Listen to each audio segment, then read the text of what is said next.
दोस्तों आज मैंने आपके सामने लाया हुआ है एक बास्केट लाई हुई है। फॉर एग्जांपल के तौर पे काफ़ी जगह मैं कमेंट्स देखता हूँ वहाँ पर, तो काफ़ी जगह जब कमेंट्स पड़े होते हैं तो इन्वेस्टर्स कई बार एक गलती कर देता है। एग्जांपल के तौर पे मैंने एक इन्वेस्टर्स को देखा, उसके पास करीब करीब 1 लाख रुपए के आसपास उसका SIP जा रहा है, सिस्टमेटिक इन्वेस्टमेंट प्लान वो कर रहा है, पर उससे एक गलती हो गई। जैसा कि मैं अंदर से मानता हूँ, हालांकि मैंने डायरेक्टली फिर बताया भी नहीं क्योंकि केवल मैं वीडियो एजुकेशनल पर्पस से बनाता हूँ, ना ही कोई मेरा कभी रिकमेंडेशन रहता है। केवल सब कुछ करना आपको रहता है, कहते हैं करते हो तुम कन्हैया, नाम मेरा हो रहा है। बस आप ऐसा समझो कि करना सब कुछ आपको है, बस नाम मेरा चलता रहेगा। तो आप देखो अब उस बंदे ने क्या गलती करी कि दोनों स्मॉल कैप कैटेगरी में लगा दिए और 50-50 हज़ार रुपए डाल दिए। ठीक, तो ये गलती कर दी। अब जबकि ऐसा नहीं होना चाहिए। डायरेक्टली जब आप 1 लाख रुपए जैसी बड़ी रकम, एग्जाम्पल के तौर पे अगर आप 50 हज़ार छोड़ दो, इवन अगर आप 25 हज़ार रुपए जैसी मंथली SIP अगर आप करते हो, 25 हज़ार जैसी मंथली SIP करते हो, इतनी बड़ी SIP, तो मेरा मानना है SIP को थोड़ा सा एक बास्केट के रूप में क्रिएट करो। पांच म्यूचुअल फंड्स को सेलेक्ट करो जहां पर 25 हज़ार आपका जाए। एग्जाम्पल के तौर पे हर म्यूचुअल फंड पे 5-5 हज़ार रुपए लगा दो, जिसपे से आप 2 स्मॉल कैप रख लो, 1 मिड कैप रख लो, 1 फ्लेक्सी कैप रख लो, 1 थोड़ा सा फोकस्ड फंड रख लो।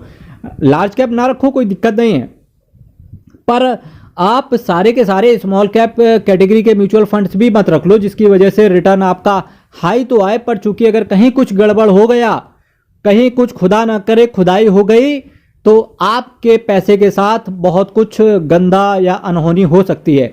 इसकी वजह से मैं ऐसा बोलता हूं। इसी वजह से मैं आपके सामने आज एक बास्केट प्रस्तुत कर रहा हूं। तो प्रस्तुत गद्यांश हमारी पाठ्य पुस्तक CKD stock market news channel से ली गई है, तो कृपया यहां से आप वीडियो की शुरुआत कर सकते हैं। क्वांट फोकस्ड फंड, जी हाँ, पहला म्यूचुअल फंड जो मैंने रखा हुआ है उसका नाम रखा हुआ है क्वांट फोकस्ड फंड। जी हाँ, एक लार्ज कैप कैटेगरी का म्यूचुअल फंड है, पर रिटर्न जो यहाँ पे आ रहा है लार्ज कैप को भी इसने बीट कर दिया है। NAV की बात करूंगा 60.8790 रुपीज का इसका NAV चल रहा है। रिटर्न की बात करेंगे 16.39% के CAGR के हिसाब से रिटर्न आ रहा है, और ये रिटर्न इसने 11 सालों में दिया है। एक्सपेंस रेशियो की बात करेंगे 0.57% का एक्सपेंस रेशियो ये आपसे चार्ज करेगा। दूसरा जो मैंने म्यूचुअल फंड लिया हुआ है आपसे, वो लिया हुआ है SBI का स्मॉल कैप म्यूचुअल फंड। जी हाँ, स्टेट बैंक ऑफ इंडिया का स्मॉल कैप म्यूचुअल फंड। इसके NAV की बात करूंगा 131 रुपए का इसका NAV चल रहा है। रिटर्न की बात करेंगे 25.04% के CAGR के हिसाब से इस म्यूचुअल फंड ने आप सभी को रिटर्न बना के दिया है। ड्यूरेशन की बात करेंगे 10 साल दे चुका है। एक्सपेंस रेशियो की बात करेंगे तो 0.73% का एक्सपेंस रेशियो ये म्यूचुअल फंड आपसे चार्ज करेगा। तीसरा जो मैंने म्यूचुअल फंड लिया है उसका नाम लिया है HSBC small cap mutual fund. जी हाँ, HSBC small cap mutual fund. अब मैंने यहाँ HSBC को क्यों रखा है, अब 2 लोगों के डाउट आएंगे, यार CKD जी ये बताओ, इससे पहले तो निप्पॉन इंडिया लेके आए थे, उससे पहले आप कहते हो एक्सिस भी अच्छा है, फिर आज HSBC क्यों डाल दिया। मेरे मित्रों, वो बात बिल्कुल सही है कि आप कहीं निप्पॉन इंडिया और एक्सिस म्यूचुअल फंड को देख देख के कहीं बोर ना हो जाए, इसकी वजह से मैंने एक एक्सप्लोर करके HSBC स्मॉल कैप भी लाया हुआ है। क्योंकि स्मॉल कैप कैटेगरी में अगर मैं म्यूचुअल फंड्स की बात करूं, करीब 6-7 ऐसे म्यूचुअल फंड्स हैं जो कि बेहतरीन है, उसके अलावा सब बेकार हैं। अब बेकार क्या, म्यूचुअल फंड है, कोई फंड मैनेजर म्यूचुअल फंड इस वजह से थोड़ी ना बनाता है कि उसका म्यूचुअल फंड खराब रहे, पर चूंकि कहीं ना कहीं रिटर्न या वो एक्सपेक्टेशन के हिसाब से खरा नहीं उतरता है, तो मैं उसको ऐसा मानता हूं कि उनको पीछे छोड़ना ही बेहतर है। देखो मेरे दोस्तों, देखो मेरे मित्रों, मैं आपसे क्या कह रहा हूं यहां पर, इन शॉर्ट एक बार बहुत तेजी से बात कर लेते हैं स्मॉल कैप के छोटे छोटे से म्यूचुअल फंड पे। SBI का स्मॉल कैप, निप्पॉन का स्मॉल कैप, एक्सिस का small cap, bank of India का स्मॉल कैप, कैनरा रूबेको का स्मॉल कैप, ये कुछ 5, या क्वांट का स्मॉल कैप, ये कुछ 6 ऐसे म्यूचुअल फंड हैं जहां पर स्मॉल कैप कैटेगरी में आप भरोसा कर सकते हो। इसके अलावा कोई भी म्यूचुअल फंड्स आप लेके आओ, कहीं ना कहीं इन 6 को बीट नहीं कर पाएंगे वो। HSBC अगर मैं स्मॉल कैप म्यूचुअल फंड की बात करूं तो इसका NAV 55.9629 रुपीज का है। रिटर्न की बात करेंगे तो 21% के CAGR के हिसाब से इस म्यूचुअल फंड ने रिटर्न को दिया है।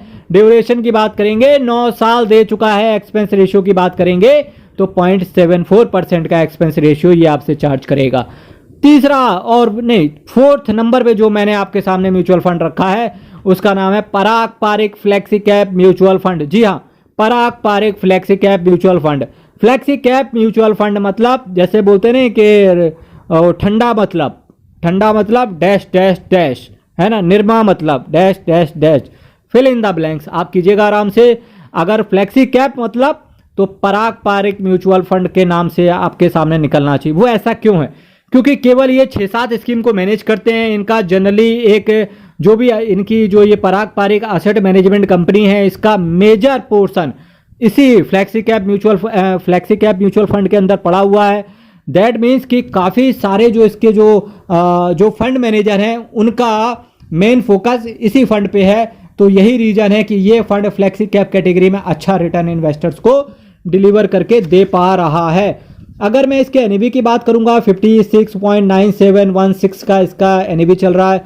रिटर्न की बात करेंगे 19.03% के CAGR के हिसाब से इस म्यूचुअल फंड ने इन्वेस्टर्स को रिटर्न डिलीवर करके दिया है। और ये डेटा जो है 10 सालों का है। एक्सपेंस रेशियो की बात करेंगे 0.72% का ये आपसे एक्सपेंस रेशियो चार्ज करेंगे। Last but not the least जो म्यूचुअल फंड मैंने आपके सामने रखा है उसका नाम है PGIM India mid cap mutual fund और इसका एनएवी चल रहा है 49.6200 का। रिटर्न की बात करेंगे तो 18.42% के CAGR के हिसाब से इस म्यूचुअल फंड ने आपसे चार्ज किया, रिटर्न आपको डिलीवर करके दिया है।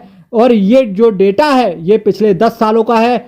एक्सपेंस रेशियो की बात करेंगे तो यहां पर 0.43% का ये आपसे एक्सपेंस रेशियो ये आपसे चार्ज करेगा।